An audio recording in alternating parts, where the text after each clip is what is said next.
आज 29 सितंबर 2023 को निकट दासना जेल के पास में जनपद गाजियाबाद जो एक सामाजिक आर्थिक राजनीतिक चिंतन शिविर और प्रशिक्षण शिविर का कार्यक्रम चल रहा है, उसके लिए सभी को हार्दिक शुभकामनाएं, धन्यवाद। साथियों, मैं 2 मिनट के लिए बताता चलूं कि जो आभास महासंघ है, मिशन 24 कैरेट आभास महासंघ कोई राजनीतिक कार्यक्रम, राजनीतिक पार्टी नहीं है। ये एक सामाजिक और सांस्कृतिक आंदोलन के तौर पे ग्राम दर्शन अभियान में आए दिन गांव-गांव कार्यक्रम करता है और लोगों को जागरूक करने का काम कर रहा है। 2015 में जब मैं सिविल सर्विस की तैयारी मुखर्जी नगर से छोड़ करके ये संगठन तैयार किया, 1.5-2 साल हाईकोर्ट में एडवोकेटशिप की, उसके बाद हमने बुंदेलखंड का रुख किया और मैं बुंदेलखंड में लगभग 3 साल लोगों को तैयार किया, मूवमेंट किया।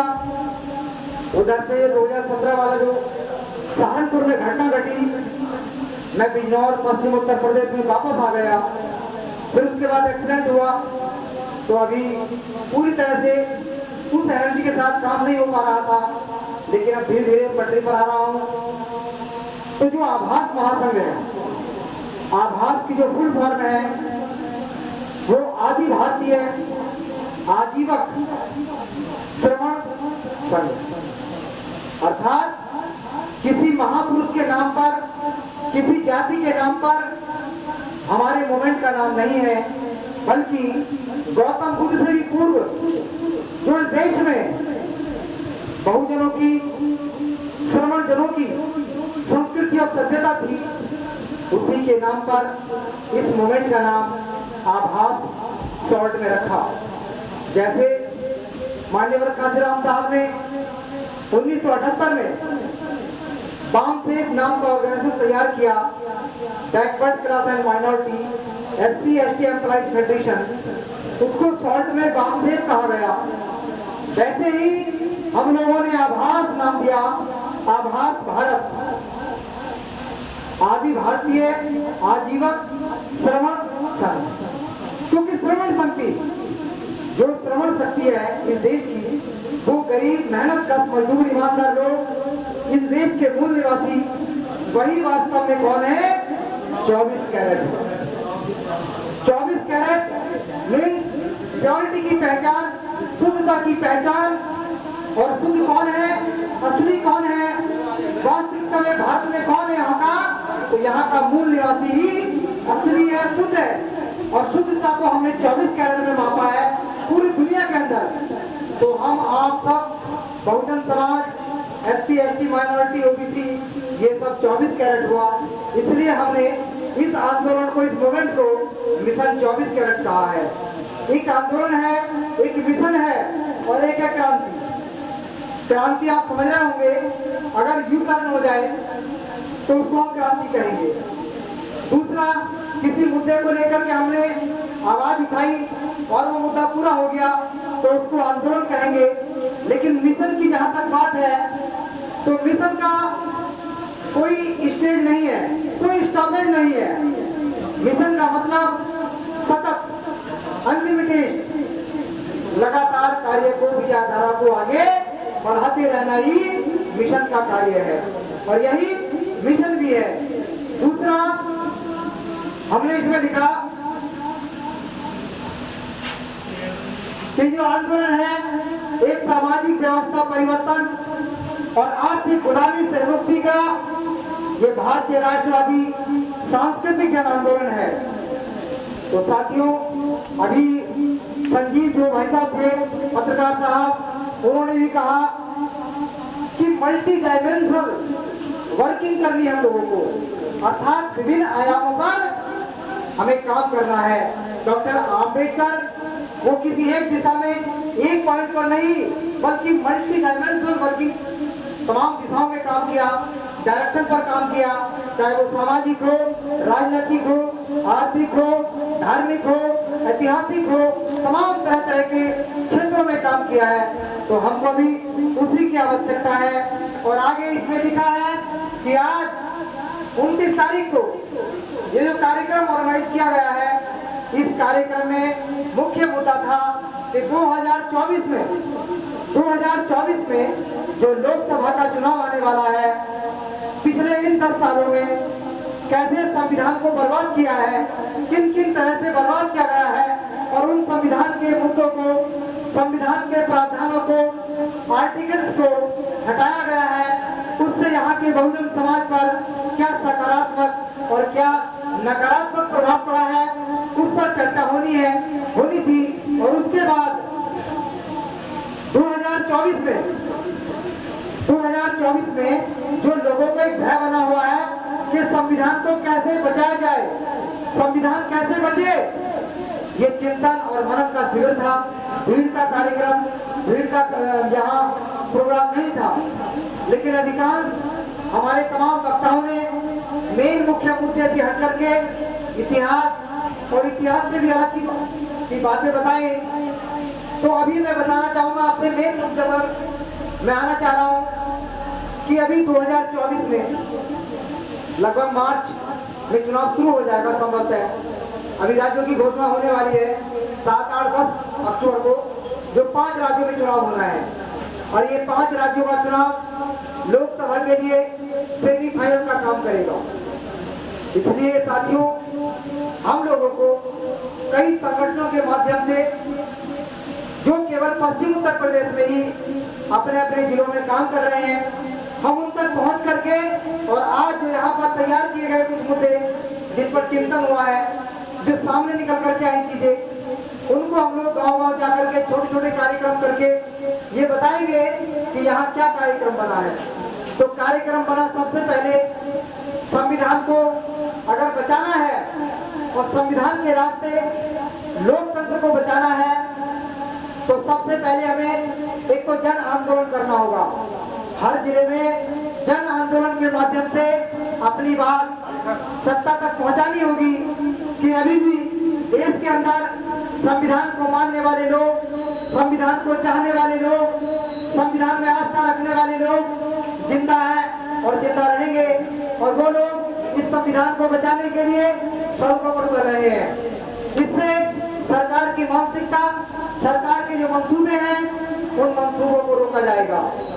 दूसरा मुद्दा, जो 2024 में चुनाव आएगा, उन 2024 के चुनाव में हमें गठबंधन के प्रत्याशी को जिताना है। क्यों? मैं ना तो बीजेपी का ना तो मैं कांग्रेस का कार्यकर्ता हूँ और ना मैं किसी पार्टी का कार्यकर्ता हूँ, लेकिन हाँ, समाज का कार्यकर्ता जरूर हूँ। जो समाज मुझे 2015 से रोटी, कपड़ा और मकान और किराया सब कुछ दे रहा है, जबकि जो मेरे पैर में एक्सीडेंट हुआ, 12.5 लाख रुपए का बिल बना न्यूटीमा हॉस्पिटल से, वो भी मेरे समाज के लोगों ने मुझे दिया। तो मैं उनका सेवक हूँ, मुझे उनकी बात करनी है। इसलिए हमें उस संगठन को, उस गठबंधन को जिताना है जो बीजेपी के प्रत्याशी को हराएगा। अभी हमने 9 जुलाई को नगीना बिजनौर के अंदर संविधान जागरूकता महासम्मेलन कराया, जिसमें 10,000 की भीड़ मौजूद थी। आपको देखा 10,000 की भीड़ मौजूद थी, और इस बारिश में भी लोग चप चप करते चले आ रहे थे।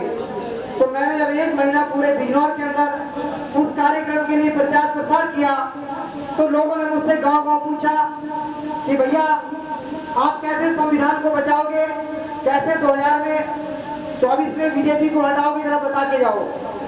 तो मैंने उनसे बताया कि भाई हमें आंदोलन करना है, संविधान के प्रति जागरूक होना है और बीजेपी को सत्ता से बाहर करना है।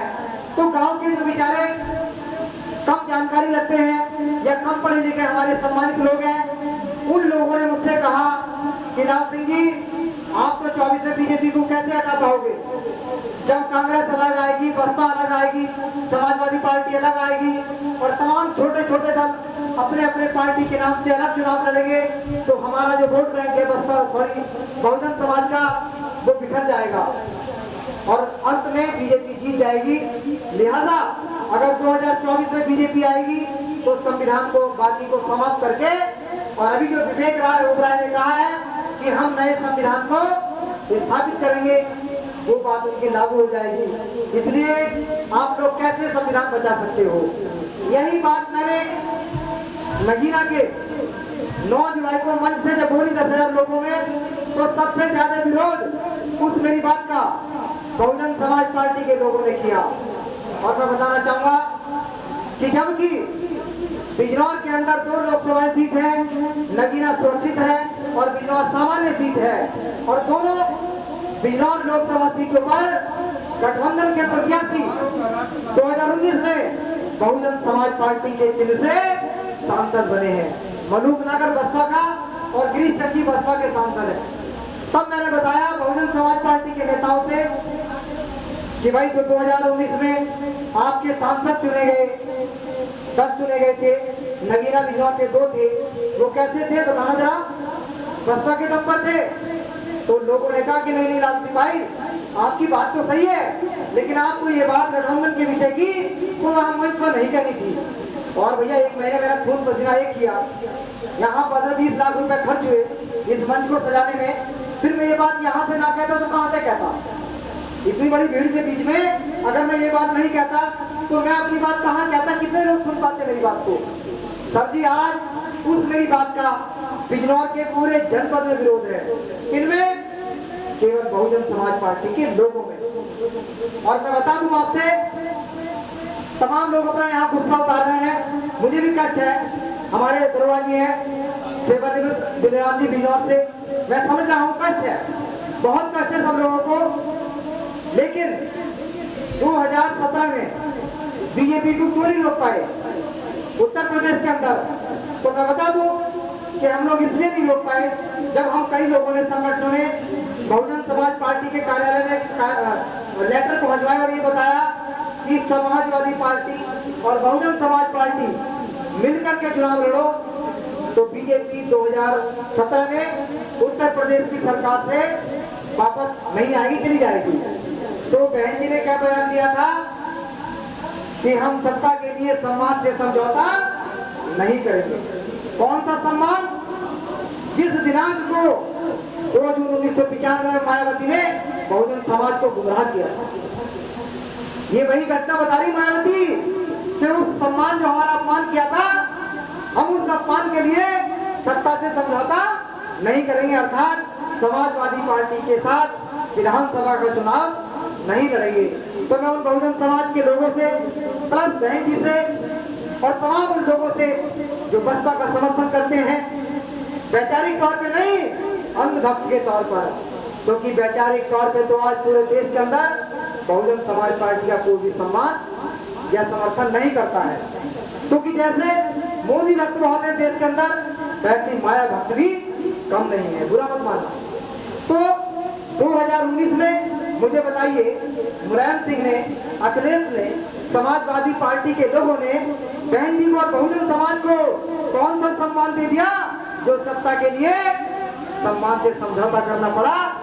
और समाजवादी पार्टी, बहुजन समाज पार्टी ने गठबंधन में चुनाव लड़ा लोकसभा। ये एक समझने वाली बात है। दूसरा, अब आती है बात नए नए मुचारी नेताओं की, वो मुंह चढ़ कर कहते हैं था ग्रेट जमात, था ग्रेट जमात।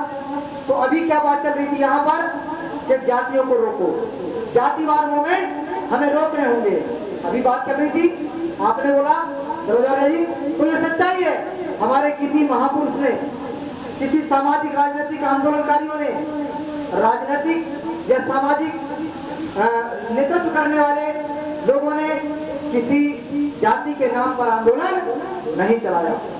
चाहे वो अम्बेडकर साहब हो, चाहे काशीराम हो, ज्योतिबा फुले हो, साहू जी हो, पेरियार साहब हो, तमाम लगातार बुद्ध से लेकर रविदास कबीर तक तमाम महापुरुषों ने वैचारिक तौर पे जो समाज को चाहिए उससे अपनी आवाज बुलंद की और समाज के अंदर एक एम्पावरमेंट, सशक्तिकरण लाने का काम किया है। तो वही हमने भी काम किया है, लेकिन समाज में तमाम ऐसे लोग, तमाम खरपतवार पैदा हो चुके हैं जो जाति के नाम पर मूवमेंट चला रहे हैं, महापुरुषों के नाम पर मूवमेंट चला रहे हैं, और वो इसलिए चलाए जा रहे हैं ताकि आसानी से नेता बना जा सके और दुकान को खड़ा करके अपना बिक्री की जा सके। तो इस तरह से उन लोगों को समर्थन और सहयोग करने से बचना होगा, उन लोगों को समर्थन और सहयोग करने से बचना होगा, क्योंकि अगर हम लोग उन लोगों को सहयोग और समर्थन करते हैं। बैठो सर, बैठो।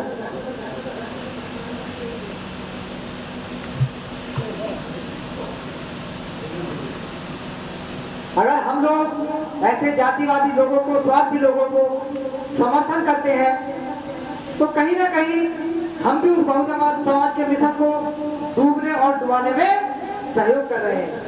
मैंने देखा जब दिल्ली के अंदर 21 मई 2017 को बहुत बड़ा एक मूवमेंट हुआ सहारनपुर की घटना के विरोध में, तो वहां पर लोग मुंह झाड़ कर कह रहे था ग्रेट चमार था, ग्रेट चमार। तो लोगों ने क्या कहा नीचे मंच के, भैया चमार को ग्रेट हो गए, हम क्या हैं भाई, चमार को ग्रेट हो गए, अब उनको डिग्री की दी हमारी, इसलिए हम तो भैया अभी भी शूद्र हैं, अभी पिछड़े हैं, अभी शोषित पीड़ित दलित हैं। तो मेरा कहने का तात्पर्य यह है, बिजनौर में, मुरादाबाद में, रामपुर में, सहारनपुर में, जहां जहां मैं कार्यक्रम कर रहा हूँ, गाँव जाकर के प्रचार प्रसार हो रहा है, वहां लोग दूसरी जाति के, मतलब ओबीसी के और नॉन चमार जाकर लोग ये कहते हैं कि भैया तुम तो महान हो गए और तुम्हारे लोगों ने सड़कों किनारों पर बोर्ड लगा दिए द ग्रेट चमार, द ग्रेट चमार, और तुम जो है जाति विहीन समाज की बात कर रहे हो। तो हम तुम्हारे साथ राजनीतिक लेवल पर क्यों आए? चमारों ने साबित मना किया है, चालाकी की है।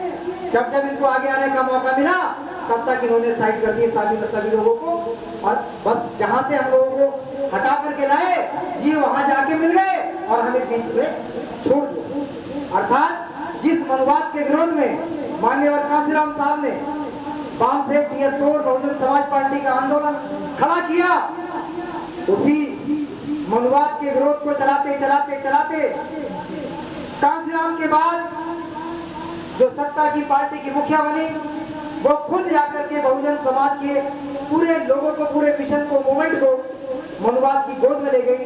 तो जो बाकी जो लोग थे, ओबीसी के लोग, तमाम जो जाटव चमार लोग हैं, उसने कहा कि हम पहले ठीक थे, पहले उनसे हमारा कोई विवाद तो नहीं था, मनुवादी लोगों से हमें पास बुलाते थे, हमें बिठाते थे, खिलाते थे, इतनी छुआछूत, इतना भेदभाव नहीं था जितना स्टूडेंट राइट के लोगों से था। अब हमें वहां से हटा दिया और खुद वहीं जाकर के बैठ गए, तो हम तो बेवकूफ बन गए।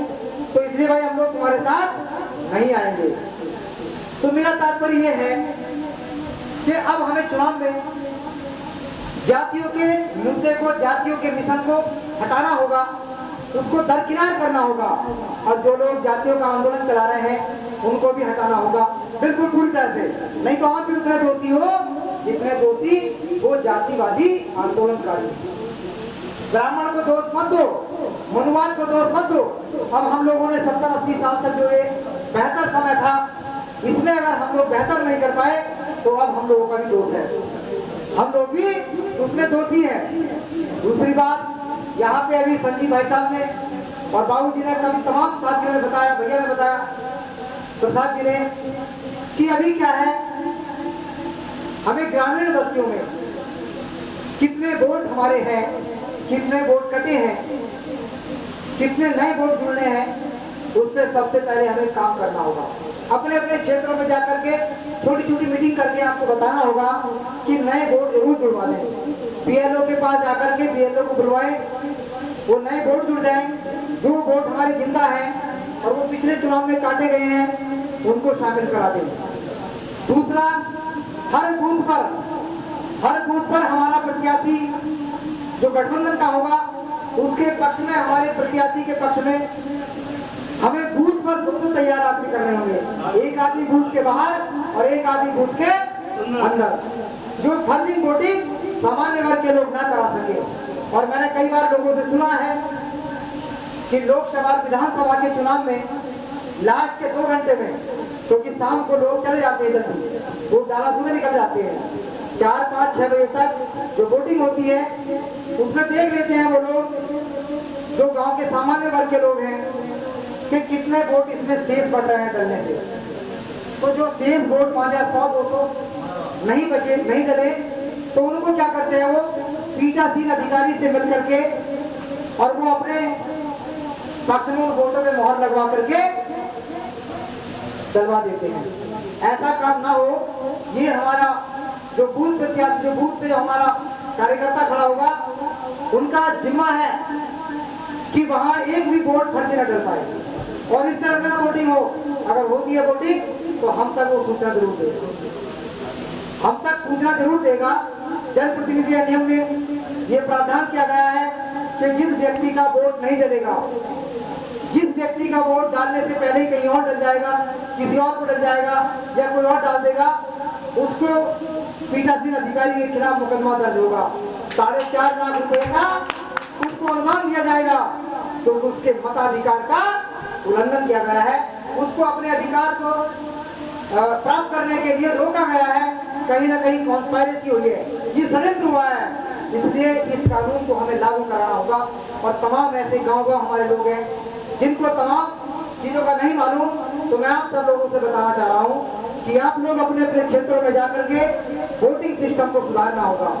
दूसरी बात जो महत्वपूर्ण, आज यहाँ अशोका गार्डन में कार्यक्रम था, वो कार्यक्रम महत्वपूर्ण ये था कि जैसे आप लोग वोट दे सकते हैं, वोट देते हैं लगातार 1950, 51, 52 से, वैसे ही वोट को वापस लेने का अधिकार। हमें नहीं उतारना किसी को, हमें नहीं चढ़ाना किसी को। तो इंजीनियर साहब का मतलब कहने का ये है कि हमने ऑनलाइन अपना वोट आर.एस. गौतम जी को दे दिया, विधायक बना दिया। 6 महीने साल भर पता चला ये काम नहीं कर रहे, मतलब समाज का जो काम करना था इनको संवैधानिक तौर पे वो नहीं कर रहे हैं। तो इंजीनियर साहब का कहना है कि हम वो चुनाव प्रणाली लाना चाहते हैं कि इनसे हम वो वोट वापस ले लें, और वापस लेकर के हमें लगता है कि दुआ साहब काम करेंगे, उनको ट्रांसफर कर दो और 6 महीने बाद विधायक ये हो। ये भी 6 महीने बाद देखो इनको नहीं काम कर रहे, इनको हटाओ, साहब को दो। और फिर संभव हो जाएगा साहब,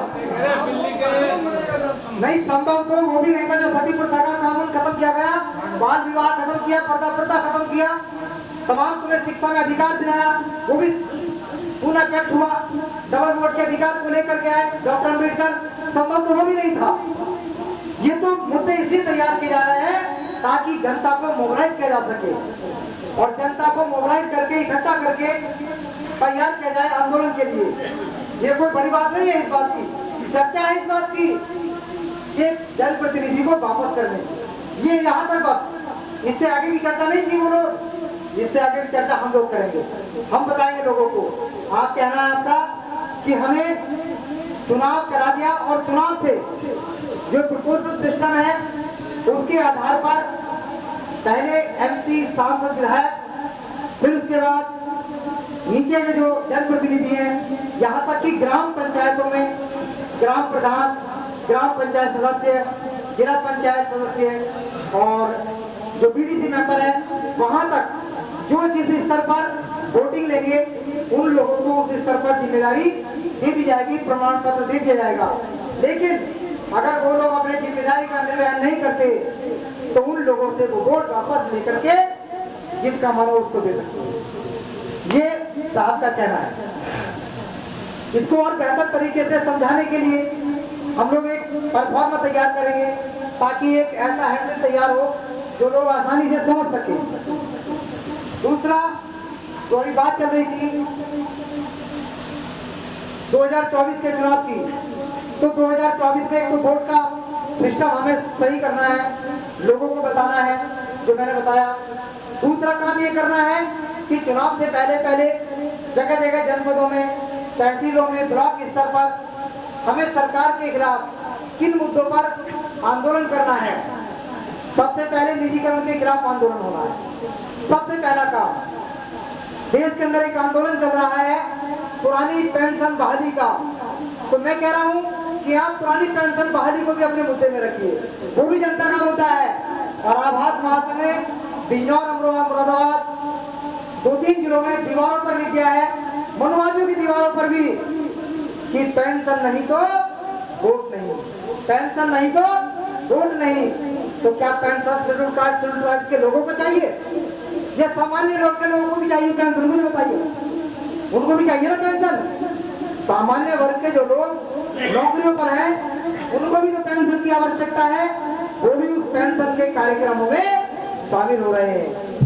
तो इससे क्या होगा, आम जन तक सरकार का विरोध प्रदर्शन उनकी लोगों की नजरों में पहुंचेगा, ताकि जो अभी बताया था संजीव भैया ने कि बीजेपी के लोग, आरएसएस के लोग 8-8, 10-10 परिवारों में जाकर के काम कर रहे 6 महीने से, ताकि उनके वोट को पार्लियामेंट्री चुनाव में या विधानसभा के चुनाव में हासिल किया जा सके। उन लोगों के दिमाग पर, जो हमारे लोगों में वो काम कर रहे हैं, उन अपने लोगों के दिमाग पर ये बात पहुंचाई जाएगी कि ये लोग कितने खतरनाक हैं, इन्होंने संविधान को कैसे किन किन मुद्दों को लेकर के हटाया, किन किन तरीकों से हमारे हक अधिकारों को हटा रहे हैं लोग। ये तभी पहुंचेगी जब हम आंदोलन करेंगे सड़कों पर। दूसरा, छोटे छोटे कैडर ब्लॉक स्तर पर लगाइए, तहसील स्तर पर लगाइए, और मैं तो कह रहा हूँ 10-10 गाँव के बीच में कैडर लगाओ, जनता को मत बुलाओ। केवल जो जागरूक लोग हैं क्षेत्र में, युवा साथी हैं, सम्मानित हमारे बुजुर्ग हैं, सीनियर सिटीजन हैं, आप उनको बुलाओ। केवल जब उन तक ये बातें पहुंचेंगी तो वो शाम को अपनी चौपालों पर 10-5 लोग बैठ करके खड़े होकर के पान बीड़ी के फोटो पर और तिराहों पर बैठ करके जो चर्चा करते हैं ना, वहां तक वो बात पहुंचेगी। और बड़ी तेजी से सोशल मीडिया पर भी तमाम हमारे यूट्यूबर चैनलों की बात पहुंच रही है। अभी सर ने बताया था कि यूट्यूबर चैनलों को भी 1-1 लाख रुपए दे करके सम्मानित किया जाएगा।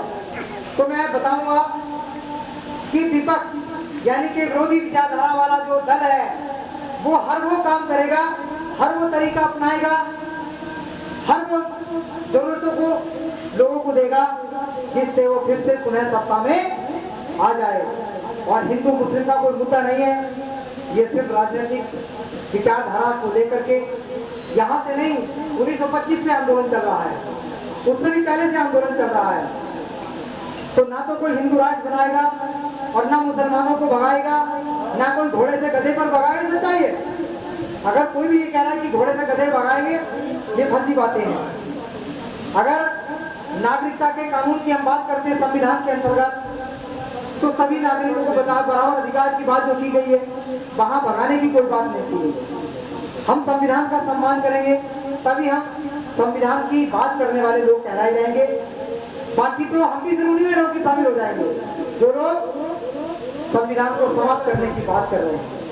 इसलिए साथियों, संविधान के सहारे हमें बताना होगा कि हमारे शिक्षा के, रोजगार के, स्वाभिमान के, समता, समानता, स्वतंत्रता, बंधुत्व और न्याय के जो आदर्श हमारे सामने हैं, वो सभी संविधान से मिले हैं। और अगर संविधान नहीं रहेगा तो पता नहीं किस विचारधारा वाला संविधान ये लोग लागू करें। इससे पता चलेगा कि आम आदमी के जो अधिकार है, आम आदमी बाहर हो जाएगा और फिर तानाशाही सरकार व्याप्त हो जाएगी।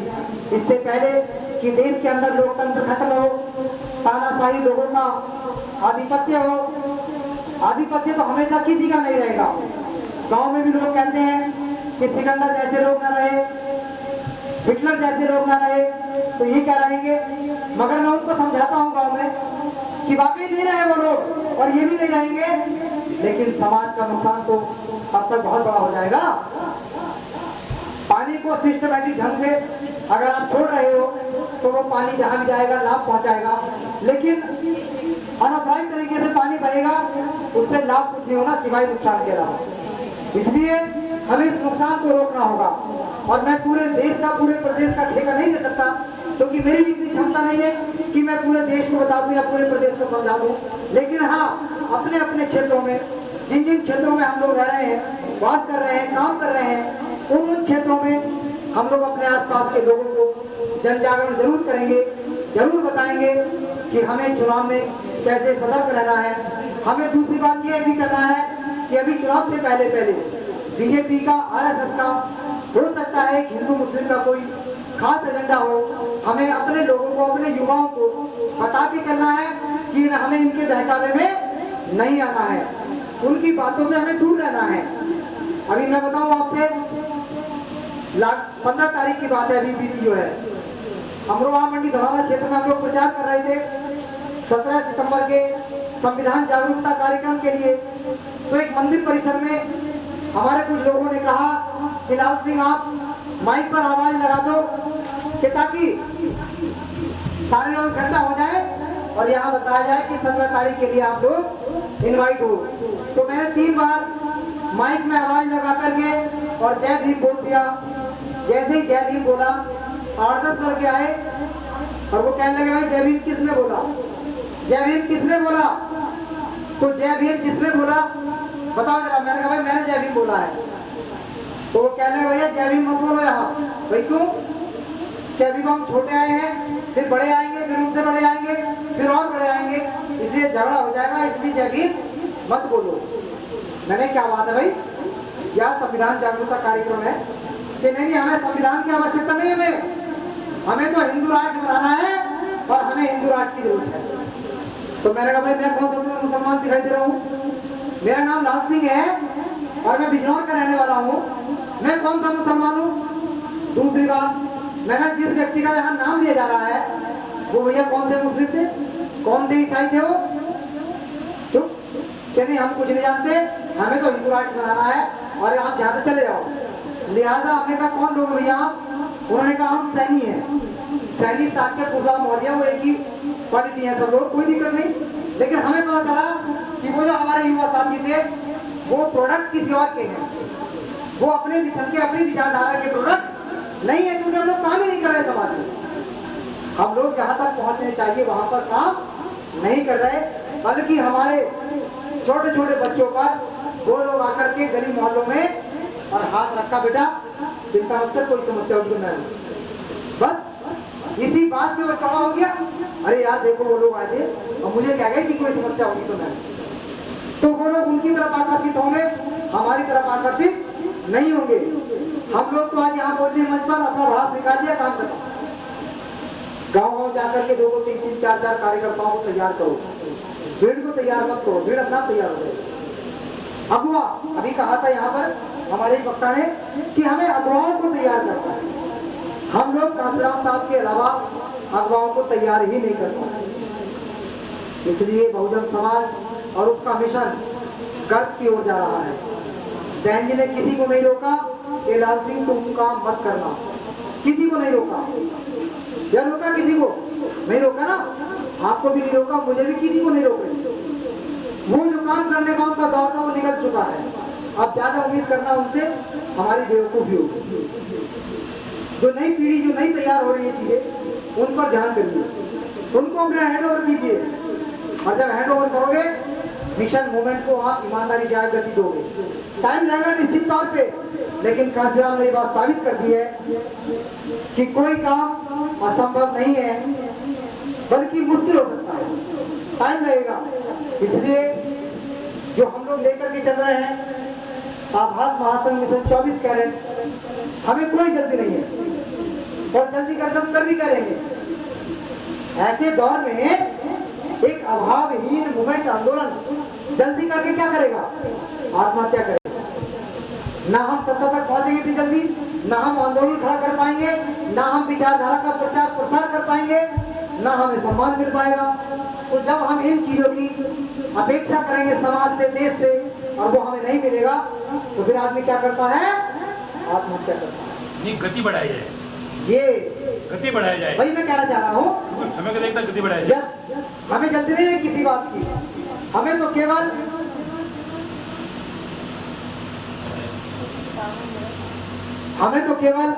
अपने कार्यक्रम को गतिशील बताते हुए काम करते हुए मूवमेंट को लगातार आगे बढ़ाते रहना है। हाँ जरूर वो समय आएगा तो इस देश के अंदर हेलो हाँ तुम बताओ मुझे करना हमें तो केवल तो तुम यहाँ कह तो अभी क्या है,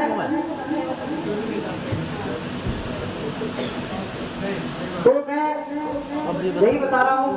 दूसरा मैंने बताया जैसे तुम मेन किसके यहाँ मुद्दा रुकी हो, जहाँ रुकी हो वहीं रुकी रहो, मैं वहीं दूसरा आऊँगा, बेरोजगारी, ठीक है। और 6 बजे से पहले महंगाई, मतलब जो करंटली मुद्दे हैं, स्वास्थ्य सेवाओं में कितना अनसर्टेनिटी है, अनिश्चितता है, बस ठीक है सर। तो ये तमाम ऐसे मुद्दे समाज के बीच में ले जाकर के हमें लोगों को वहां से हटाना है, किसी भी तरह से हटाना है। क्यों?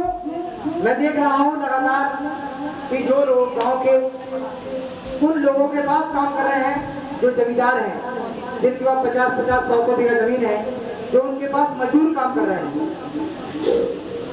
उनके पास वो लोग 24 घंटे में लगभग 8 से 10 घंटे रहते हैं। हमारे पास 2 घंटे रहेंगे, चले जाएंगे। हमारी बात वो लोग इतनी आसानी से आत्मसात नहीं करेंगे जितनी आसानी से उन रोज 10 घंटे जिनके पास बिताते हैं वो लोग, उनकी बात को आसानी से वो लोग आत्मसात करेंगे। इसीलिए उनके कहने से वोटिंग करते हैं, हमारे कहने से हमारे समाज के लोग वोटिंग नहीं करते हैं। हम लोग काम नहीं कर रहे समाज पर। तो इसलिए मेरा सबसे अनुरोध है कि हम लोग समाज के उन तमाम परिवारों पर अपने कार्यकर्ताओं को लगाएं। 2 महीने 4 महीने, अभी अक्टूबर, नवंबर, दिसंबर, जनवरी, फरवरी, 5 महीने भी हैं हमारे पास। तो हम ये मुहिम चलाएंगे पश्चिम उत्तर प्रदेश के 8, 10, 12 जिलों में कि अपने समाज को वहाँ वोटिंग करने से रोकना होगा और गठबंधन की तरफ हमें जाना होगा। तो मैं अभी अपनी बात को विराम देता हूँ और मैं बताऊंगा कि अभी हमारे कुछ साथी दिल्ली के अंदर एक निश्चय एकेडमी हम लोग आभास महासंघ के सहयोग से चल रही है, जो तमाम जिलों में सरकारी सेवाओं के लिए, IAS के लिए निःशुल्क कोचिंग, लगभग निःशुल्क 10% फीस देनी है। उसी के लिए हम लोग आंदोलन चला रहे हैं और ये मिशन चल रहा है कि ग्रामीण क्षेत्र के लोग अगर तैयारी करना चाहते हैं तो मिनिमम फीस पर वो निश्चय एकेडमी में जाकर के एडमिशन ले लें। हमारे थ्रू हमें फोन करें या बताएं या डायरेक्ट चले जाएं। तो मैं अपनी बात को यहीं पर विराम दे रहा हूं और विराम देने से पहले मैं 2 लाइन बोलूंगा। साथियों, सहमा सा है वतन, सहमा सा है वतन कि कुछ लोग खून मांगते हैं। सहमा सा है वतन कि कुछ लोग खून मांगते हैं और जिनके पुरखों ने की फिरंगियों की मुखबरी, जिनके पुरखों ने की फिरंगियों की मुखबरी, आज वो हमसे हमारा हिंदुस्तान मांगते हैं, भारत मांगते हैं। साथियों, मेरा मतलब हमसे हमारी पहचान मांग रहे हैं कि दिखाइए अपना ही कार्ड, तुम कौन हो। ऐसे लोगों को बाहर करना होगा सत्ता से। दूसरा, 2 लाइन और बोलूंगा मैं। भागवत जिसका अब्बा है, भागवत जिसका अब्बा है वो देश में डब्बा है, वो सरकार डब्बा है। अर्थात भागवत जिसका अब्बा है वो सरकार डब्बा है और जो सरकार डब्बा है वो देश में डब्बा है। इसलिए साथियों, इस सरकार को 2024 में हटाना है, भगाना है, लोकतंत्र को बचाना है। जय भीम, नमो बुद्धाय।